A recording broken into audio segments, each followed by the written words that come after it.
Hello my dear students, welcome to the class of mathematics by Maninder Singh Sidhu.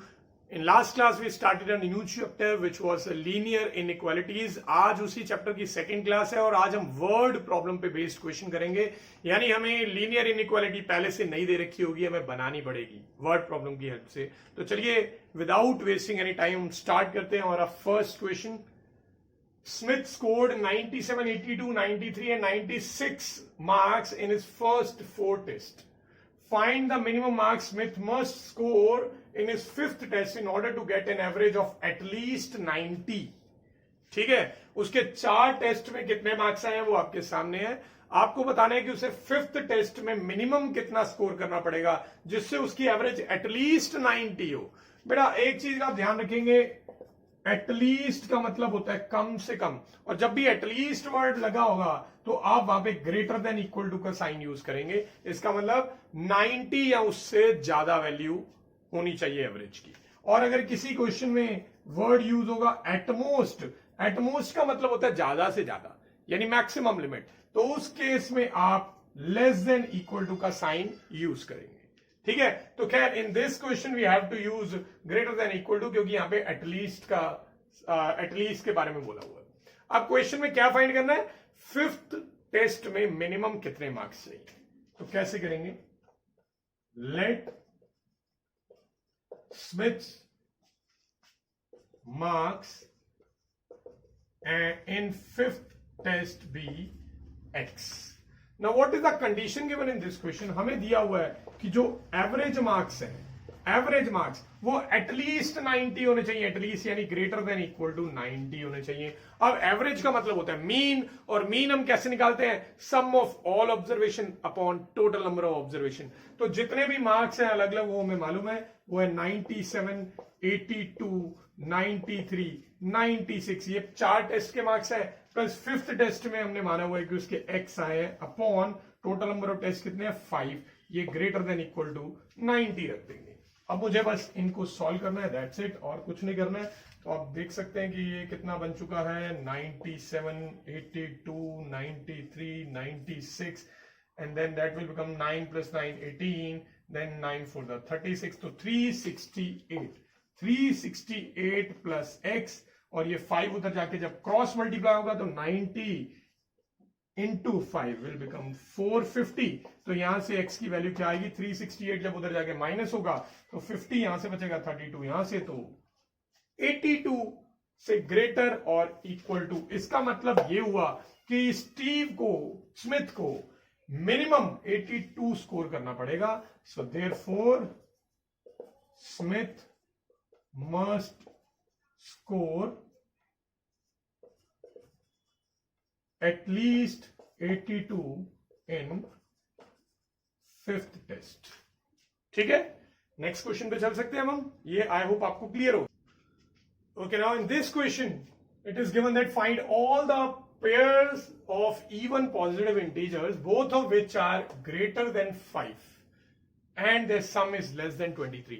आपको दो consecutive even integers find करने हैं, positive होने चाहिए दोनों, और दोनों की वैल्यू 5 से बड़ी होनी चाहिए, मगर उनका जो सम है वो 23 से छोटा होना चाहिए. ठीक है, तो दो कंसेक्यूटिव इवन पॉजिटिव इंटीजर्स. ठीक है, तो हम लिखेंगे let 2 consecutive even positive integers be x and x + 2. देखिए वैसे जनरली हम इवन के लिए 2x और उससे नेक्स्ट वाले के लिए 2x + 2 का यूज करते हैं, बट इस तरह से भी क्वेश्चन आसानी से सॉल्व हो जाएगा. बट हमें ये याद रखना पड़ेगा कि x कौन है, x और x + 2 दोनों कौन है, वो इवन पॉजिटिव इंटीजर है, ये याद रखना है. आप ऑड के लिए भी यही x और x + 2 लेके कर सकते हैं. ठीक है, अब क्या कंडीशन हमें गिवन है वो सारी हम कंडीशंस लिखेंगे. गिवन दैट, एक तो हमें दिया कि दोनों के दोनों नंबर ग्रेटर देन 5 होने चाहिए, यानी जो फर्स्ट नंबर है x वो भी ग्रेटर देन 5 होना चाहिए, और जो दूसरा नंबर है x + 2 वो भी ग्रेटर देन 5 होना चाहिए. ठीक है, तो यहां से आ जाएगा x ग्रेटर देन 5 और x से ग्रेटर देन 3. ठीक है, दोनों में एंड लगा हुआ है. ठीक है ना, दोनों में एंड लगा है, तो आप जानते हैं कि दोनों का कॉमन लेना है। तो वैल्यू जो है वो 3 से भी बड़ी होनी चाहिए और 5 से भी बड़ी होनी चाहिए। यहां पे इक्वल टू के साइन नहीं है तो हॉलो सर्कल का यूज करेंगे, ठीक है। तो ये आ गया। एक काम करता हूं, मैं पहले थर्ड इक्वेशन भी बना लेता हूं और इकट्ठा ही सभी को यूज कर लूंगा। Let it be condition number 1 and हमें इक्वेशन में ये भी बोला है कि दोनों का जो सम है वो लेस देन 23 होना चाहिए, यानी x और x प्लस 2 मिला के लेस देन 23। अब यहां से आ जाएगा 2x लेस देन, माइनस होगा तो 21, और यहां से आएगा x less then 10.5। This is condition number 2। अगर मैं नंबर लाइन पे 10.5 बनाऊं तो वो इनके भी बाद में ही आएगा 10.5। अब 10.5 या उससे छोटा, तो अब आप तीनों का कॉमन रीजन बताएंगे। तीनों में जो कॉमन रीजन है वो ये वाला है, यहां से यहां तक, ठीक है। तो हम क्या लिखेंगे, फ्रॉम 1 एंड 2। अब आपको क्या लगता है x की वैल्यू कहां से कहां तक होगी? अब अगर आप सोच रहे हैं कि 5 से 10.5 के बीच में सारी वैल्यूज ले लेंगे ओपन इंटरवल के साथ, तो ये आप गलत सोच रहे हैं। क्यों? क्योंकि ओपन इंटरवल या क्लोज इंटरवल हम कब यूज करते हैं, जब हम बात करते हैं रियल नंबर्स की। यहां पे बात हो रही है सिर्फ इवन पॉजिटिव इंटीजर। तो अब आपको यह बताना है कि 5 और 10.5 के बीच में कौन कौन से इवन पॉजिटिव इंटीजर आते हैं। इनके बीच में एक 6 आता है जो कि इवन होता है, 8 आता है और 10 भी आता है। 10 भी तो आएगा, 10.5 से पहले 10 भी आएगा। तो दैट मीन x की वैल्यू या तो 6 हो सकती है, या 8 हो सकती है, या फिर 10 हो सकती है, ठीक है। तो ये x की वैल्यूज तीन पॉसिबिलिटीज हैं। अब मैं तीनों के हिसाब से सॉल्यूशन निकाल लूंगा। सो देयरफॉर यहां से मुझे पता चलता है कि जो फर्स्ट नंबर है जिसको हमने x माना था वो 6 हो जाएगा, और फिर सेकंड नंबर क्या होगा, सेकंड नंबर इसमें +2 कर देंगे 8। अब 6 और 8 दोनों क्या 5 से बड़े हैं? यस। दोनों का सम 23 से छोटा है, इन दोनों का सम आता है 14, डेफिनेटली 23 से छोटा है। तो ये आंसर बिल्कुल करेक्ट है। यहां पे चलते हैं, इसके अकॉर्डिंग फर्स्ट नंबर कौन है, 8, और फिर सेकंड नंबर कौन होगा, इसमें +2 कर दो 10। दोनों 5 से बड़े हैं, यस। दोनों का सम कितना है, 18, जो कि 23 से छोटा है। ये आंसर भी बिल्कुल सही है। अगले पे चलते हैं, यहां से फर्स्ट नंबर कौन पता चला, 10, तो फिर सेकंड नंबर कौन हो जाएगा, +2 कर देंगे यानी 12। दोनों 5 से बड़े हैं, यस। क्या दोनों का सम 23 से छोटा है? यस, क्योंकि इनका सम 22 आ रहा है। तो इसका मतलब 6, 8 भी सोल्यूशन हो सकता है, 8, 10 भी हो सकता है, और 10, 12 भी हो सकता है, आर द सॉल्यूशंस, ठीक है। तो इसमें 3 सेट ऑफ पॉसिबल सॉल्यूशंस है। ऑल राइट, आई होप ये क्वेश्चन भी आपको समझ आ गया होगा। चलिए हम अपने नेक्स्ट क्वेश्चन पे चलते हैं। Okay, here in this question the longest side of a triangle is 3 times the shortest side and the third side is 2 centimeters shorter than the longest side. If the perimeter of the triangle is at most, ये बड़ा NCERT का question है, but I have changed it a bit. NCERT में यहाँ पे at least है, मैंने at most कर दिया है। तो पेरीमीटर जो है वो एटमोस्ट 61 सेंटीमीटर है। आपको मैक्सिमम लेंथ निकालनी है शॉर्टेस्ट साइड की, ठीक है। आप वो कैसे करेंगे, let the shortest side be x centimetre. x centimetre हमने शॉर्टेस्ट साइड की लेंथ मान ली। Then the longest side will be 2x। Why? क्योंकि क्वेश्चन में बोला है कि जो लॉन्गेस्ट साइड है, सॉरी 3 टाइम्स है, तो ये that will become 3x, 3 times the shortest side. And third side जो वो 2 centimetre shorter than the longest है। लॉन्गेस्ट ये, इससे 2 सेंटीमीटर कम होगी। Then the third side will be 3x minus 2, ठीक है। लॉन्गेस्ट से 2 सेंटीमीटर कम है। अब हमें क्वेश्चन में क्या दिया है, हमें दिया है कि जो पेरीमीटर है वो एटमोस्ट 61, एटमोस्ट यानी ज्यादा से ज्यादा, तो यानी लेस देन इक्वल टू 61। अब मैं पेरीमीटर का फॉर्मूला लगाऊंगा, which is length of all side, sum of the length of all side. तो एक साइड x है, एक साइड 3x है, और एक 3x minus 2 है। तो ये लेस देन इक्वल टू 61। अब x, 3x और 3x मिलके बन जाएगा 7x, और -2 उधर जाके +2 होगा, ये बन जाएगा। तो यहां से 7 फिर जब डिवाइड में जाएगा तो आ जाएगा x less than equal to 9। So therefore 9 जो है वो मैक्सिमम लेंथ है बेटा, maximum length of third side.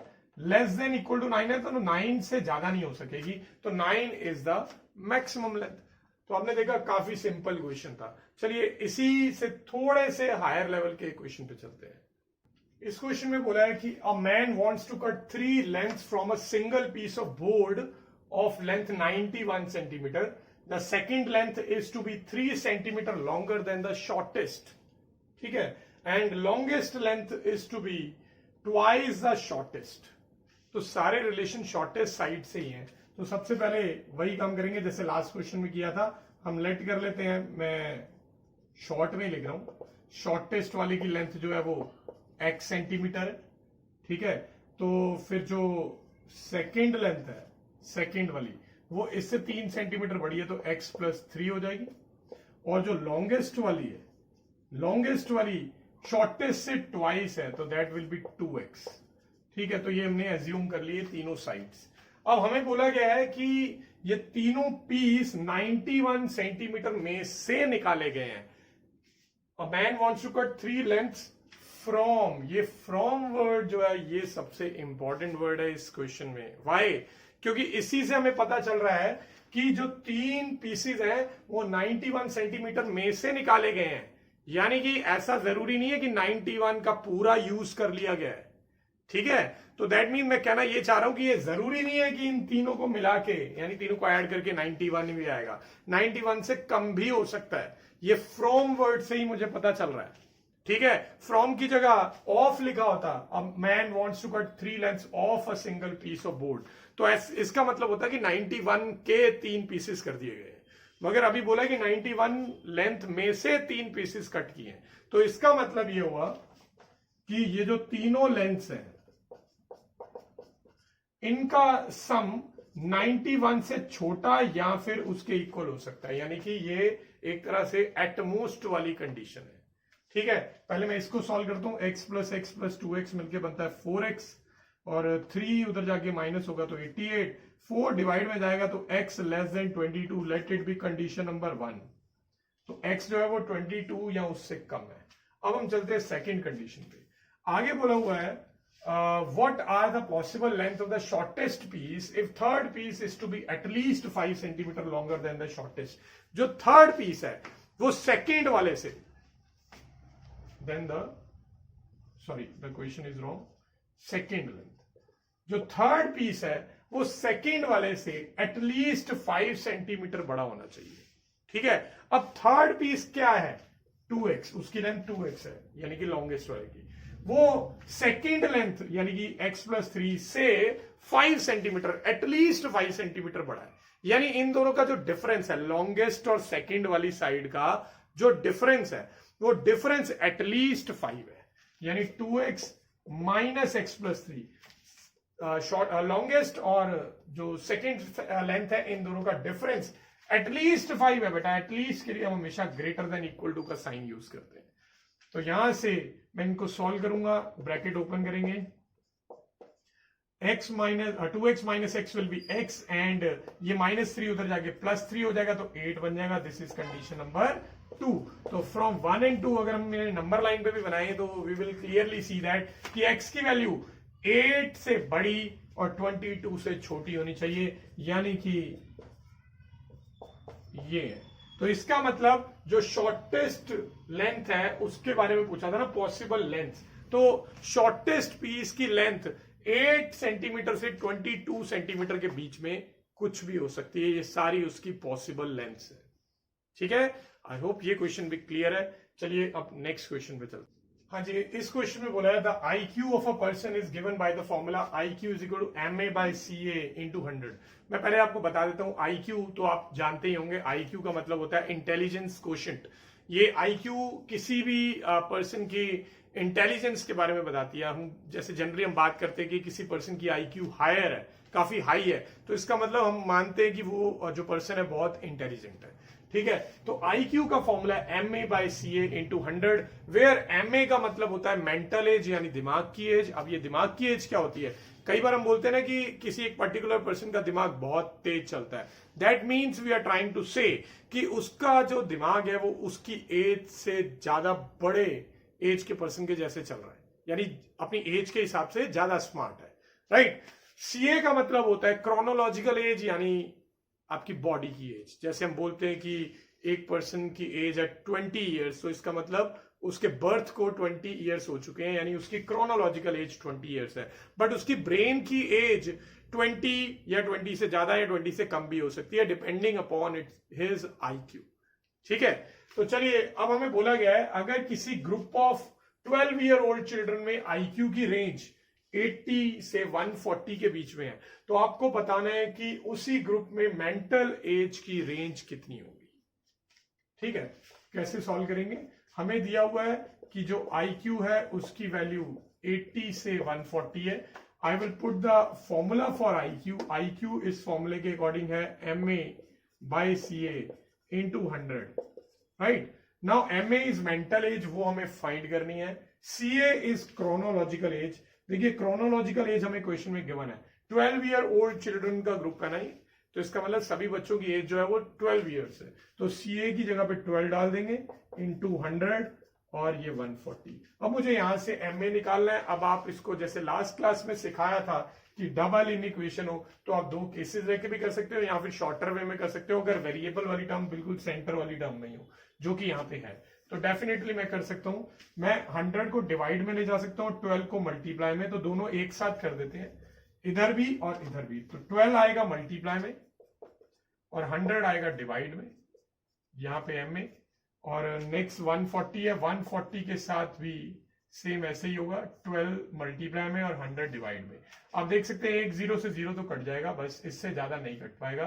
तो 8 इंटू 12 होता है 96, डिवाइड बाय 10 करने पे 9.6 आ जाएगा, और 14 इंटू 12 करने पे 168 आता है, डिवाइड बाय 10 करने पे 16.8। इसका मतलब क्या हुआ? इसका मतलब है there MA ranges from 9.6 years to 16.8 years।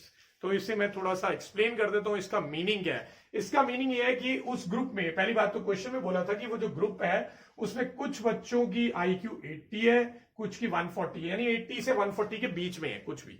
तो जो सबसे मिनिमम IQ है उस ग्रुप में वो 80 है और मैक्सिमम IQ जो है वो 140 है। तो ये जो हमारा आंसर आया है, इससे ये पता चला है कि जिस 12 ईयर ओल्ड चाइल्ड की IQ 80 थी, उसका जो मेंटल एज है, यानी उसका दिमाग जो है 9.6 ईयर्स का है, यानी उसकी क्रोनोलॉजिकल एज तो 12 ईयर्स है, मगर उसका जो मेंटल एज है वो 9.6 ईयर ओल्ड चाइल्ड के जैसे वो काम कर रही है। ठीक है, और उसी ग्रुप में अगर किसी की IQ 140 थी, 12 ईयर ओल्ड जो चाइल्ड था, उसका मेंटल एज 16.8 ईयर है, यानी एक 12 साल का बच्चा है, उसका दिमाग 16.8 ईयर के बच्चे के जैसा काम कर रहा है। ठीक है, तो एक और चीज यहां पे मैं ऐड करना चाहूंगा बेटा, 80 IQ से आप देख रहे हो 12 ईयर ओल्ड जो चाइल्ड है उसका दिमाग 9.6 ईयर के चाइल्ड के जैसे काम कर रहा है। इसका मतलब ये नहीं है कि वो स्टूडेंट जो है वो बिलो एवरेज है, नहीं। 80 से 120 के बीच की जो IQ होती है वो बिल्कुल नॉर्मल मानी जाती है। ठीक है, 80 से 120 तक अगर आपकी IQ है तो दैट इज कॉल्ड नॉर्मल। इसके बाहर वाली वैल्यूज को थोड़ा सा सीरियसली कंसिडर किया जाता है कई केसेस में। ठीक है, तो चलिए आई होप मैंने आपको एक्सप्लेन कर दिया इस क्वेश्चन के साथ साथ IQ का कंसेप्ट भी। ठीक है, चलिए अब एक लास्ट क्वेश्चन पे चलते हैं इस क्लास के, और उसके बाद ये क्लास हम ओवर करेंगे। हाँ जी, in this question we have a solution of 8% boric acid is to be diluted by adding 2% of boric acid solution। एक 8% बोरिक एसिड सोल्यूशन में 2% बोरिक एसिड सोल्यूशन डाल के उसे डाइल्यूट करना है। अब कई स्टूडेंट्स को यहाँ पे डाउट हो रहा होगा कि ये 8% में 2% डाल रहे हैं तो डाइल्यूट कैसे हो रहा है। तो साइंस स्टूडेंट तो आई होप ये समझ चुके होंगे, बट इन केस अगर नहीं भी समझे तो ध्यान से समझ लीजिए बेटा। एक 8% बोरिक एसिड मान लीजिए जैसे 100 ml ऑफ सोल्यूशन है, 100 ml ऑफ वाटर है और उसमें 8 gram of boric acid mix किया हुआ है, तो मान लीजिए वो है 8% बोरिक एसिड सोल्यूशन। और उसमें 2% बोरिक एसिड सोल्यूशन ऐड करना है, तो उससे 8% वाले की कंसेंट्रेशन 8 से बढ़ेगी या कम होगी, ये मेरा क्वेश्चन है। वैसे तो ऑब्वियसली कम ही होगी, बट यही बच्चों को समझना थोड़ा सा मुश्किल हो जाता है कि 8% में 2% डालने पे वो 8 से बढ़ क्यों नहीं रहा, कम क्यों हो गया। क्योंकि हम यहाँ पे क्वांटिटी की बात नहीं कर रहे हैं, हम यहाँ पे कंसेंट्रेशन की बात कर रहे हैं। एक एग्जांपल देता हूं, मान लीजिए आपके पास दो कलर है, एक है डार्क ब्लू, एक है लाइट ब्लू। तो अगर हम डार्क ब्लू में लाइट ब्लू ऐड करना स्टार्ट करते हैं, तो ये डार्क ब्लू पहले से और डार्क हो जाएगा या लाइट होगा? ऑब्वियसली पहले से लाइट होगा। क्यों लाइट हो रहा है? क्योंकि डार्क ब्लू में ब्लू की कंसेंट्रेशन ज्यादा है और लाइट ब्लू में ब्लू की कंसेंट्रेशन कम है। तो कम कंसेंट्रेशन वाला जब हम ज्यादा में ऐड करते हैं तो ज्यादा कंसेंट्रेशन वाले की जो कंसेंट्रेशन है वो पहले से कम हो जाती है। ठीक है, तो ये पूरा कंसेप्ट होता है कंसेंट्रेशन का। ठीक है, आई होप आपको समझ आया होगा। तो इसी तरह से और भी अगर हम एग्जांपल लें, एक आपके पास दो सॉल्यूशन है, दो समझ लीजिए आपके पास 2 गिलास पानी है। एक गिलास में बहुत ज्यादा गर्म पानी है, मान लीजिए उसका टेम्परेचर 90 डिग्री सेल्सियस है, और दूसरे गिलास में 50 डिग्री सेल्सियस वाला है। तो अब ये 90 डिग्री सेल्सियस वाले में 50 डिग्री सेल्सियस वाला जब आप पानी डालेंगे तो 90 वाला पहले से और ज्यादा गर्म हो जाएगा या पहले से कम होगा? ऑब्वियसली कम होगा, क्योंकि आप गर्म वाले में कंपैरेटिवली ठंडा पानी डाल रहे हैं उसके कंपैरिजन में, तो वो पहले से कम ही होगा। तो इस तरह से कंसेंट्रेशन जो होती है वो पहले से कम होती है, ना कि बढ़ेगी जब भी हम एक डाइल्यूट सॉल्यूशन डालेंगे। चलिए, coming back to this question, question में बोला एक 8% बोरिक एसिड सॉल्यूशन है, उसको डाइल्यूट करना है 2% बोरिक एसिड सॉल्यूशन डाल के। ठीक है, तो इस तरह से करना है कि वो 8 वाले की कंसेंट्रेशन कम होके 4 से ज्यादा हो, मगर 6 से कम हो। यानी कंसेंट्रेशन को 4 से 6 के बीच में लाना है। पहले उसकी ओरिजिनल कंसेंट्रेशन 8 है, 2% डालेंगे तो ऑब्वियसली 8 से कम होना स्टार्ट हो जाएगा। 8 से कम होगा, जैसे पहले 9.7 7.9 हो जाएगा, 7.8 7.7 डिक्रीज होती जाएगी, और एक टाइम आएगा ये 4 और 6 के बीच में आ जाएगी। अब आपसे पूछा गया है अगर ये 8% वाला सॉल्यूशन हमारे पास 640 लीटर्स है, तो बताइए 2% वाला कितने लीटर डालना पड़ेगा इसके अंदर जिससे इसकी कंसेंट्रेशन 4 से 6 के बीच में आ जाए। ठीक है, अब ये क्वेश्चन देखिए, सॉल्यूशन आपको समझ आ जाएगा अगर आपने क्वेश्चन अच्छे से समझ लिया तो। अब मैं आपको सॉल्यूशन बताता हूं, आई होप आपको क्वेश्चन समझ आ गया होगा। तो आपसे क्योंकि ये पूछा है कि 2% बोरिक एसिड कितनी क्वांटिटी में डालें, तो let required quantity of 2% boric acid solution be x litres. तो मैंने मान लिया कि x लीटर आपको ऐड करना पड़ेगा। तो अब आपके सामने क्या सिचुएशन बन रही है? What do you have? We have 8% of 640 litre boric acid solution, and now what are we adding into it? We are adding 2% of how many liter? X liter solution into it. And why are we adding? हम इसे इसलिए add कर रहे हैं कि इसकी concentration जो है वो 4 और 6 की रेंज के बीच में आ जाए। यानी इसकी कंसेंट्रेशन कम होनी चाहिए 6% से, मगर कंसेंट्रेशन ज्यादा होनी चाहिए 4% से। अब आप एक बात बताइए, अगर मैं इन दोनों सोल्यूशन को मिक्स करता हूं तो वॉल्यूम कितना हो जाएगा? क्वांटिटी देखो, क्वांटिटी तो ऑब्वियसली बढ़ेगी। अगर आपने डार्क ब्लू सॉल्यूशन में लाइट ब्लू सॉल्यूशन डाला था तो सॉल्यूशन की क्वांटिटी तो बढ़ी थी, मगर उसका जो डार्कनेस थी वो कम हो गई थी। ऐसे ही जब आपने गर्म पानी में ठंडा पानी डाला था तो पानी की क्वांटिटी तो बढ़ी गई थी ना, टेम्परेचर जरूर कम हुआ था। तो ऐसे ही इसकी कंसेंट्रेशन तो कम हुई है मगर वॉल्यूम तो बढ़ेगा ना। वॉल्यूम पहले कितना था? 640, आपने और कितना ऐड किया? x, तो वॉल्यूम बढ़ गया है, कंसेंट्रेशन कम होगी। और यहां पे भी ऐसे ही आ जाएगा 640 प्लस x। अब आप देख सकते हो ये एक डबल इन इक्वेशन है। तो डबल इन इक्वेशन को सॉल्व करने के दो तरीके होते हैं, एक शॉर्ट एक लॉन्ग, जो मैंने आपको लास्ट क्लास में बताया था। मगर यहाँ पे आप ये भी जानते हैं कि x जो है वो सिर्फ मिडल में नहीं है, वो साइड में भी है। तो इसको आपको लॉन्गर वे से ही करना पड़ेगा, यानी दो अलग अलग केस बना के। एक केस में हम इतना पार्ट सॉल्व करेंगे और दूसरे केस में इतना पार्ट सॉल्व करेंगे। तो चलिए जल्दी से सॉल्व करते हैं। पहले मैं ये पार्ट को सॉल्व करता हूं। 4% का मतलब है 4/100 इंटू 640 प्लस x, और ये 8/100 इंटू 640 प्लस 2/100 इंटू x, यही बनेगा। राइट। और what will be the case 2? Case 2 हो जाएगा 8% of 640 then plus 2% of x less than 6% of 640 plus x। मैं पहले पूरी इक्वेशन को 100 से मल्टीप्लाई कर देता हूं ताकि ये जो 100 है वो कट जाए। 100 कट जाएगा तो 4 से मल्टीप्लाई अगर मैं करता हूं तो ये आएगा 2560 प्लस 4x और ये इसी का ही डबल होगा, राइट। तो that will be 5120 plus 2x। अब 2x इधर लाके माइनस करेंगे तो 2x और ये उधर जाके माइनस करेंगे तो 2560। तो x की value less than 1280, condition number 1।